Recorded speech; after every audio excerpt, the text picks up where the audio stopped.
እስራኤል ከአሜሪካ ጋር በመቀናጀት በኢራን ላይ ጥቃት ሰነዘረች። ዛሬ ጠዋት እስራኤል በኢራን ላይ የከፈተችው ጥቃት ከአሜሪካ ጋር በመቀናጀት መፈጸሙን የእስራኤልና የአሜሪካ መገናኛ ብዙሃን ዘገቡ።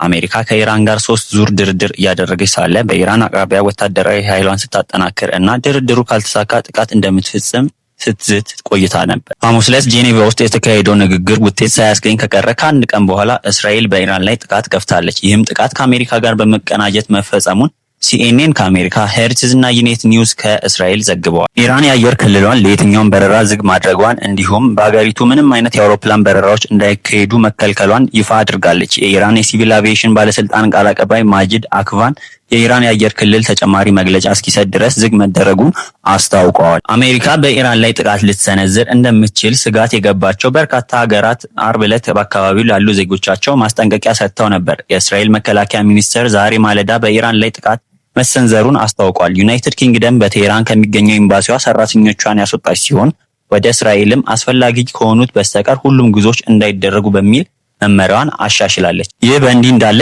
አሜሪካ በኢራን የሚገኙ ዜጎቿ በፍጥነት ለቀው እንዲወጡ አሳስባ ነበር። ቻይናና ህንድ፣ ካናዳን ጨምሮ ሌሎች ሀገራት ዜጎቻቸው ጦርነቱ ሊከሰት ስለሚችል በተቻለ ፍጥነት ከኢራን ለቀው እንዲወጡ ያሳሰቡት ከጥቃቱ ቀደም ብለው ነበር። ጀርመን ዜጎቿ ወደ እስራኤል እንዳይጓዙ ስትመክር፣ ፈረንሳይ በአንጻሩ ባይጓዙ መልካም መሆኑን ለዜጎቿ ገልጻ ነበር።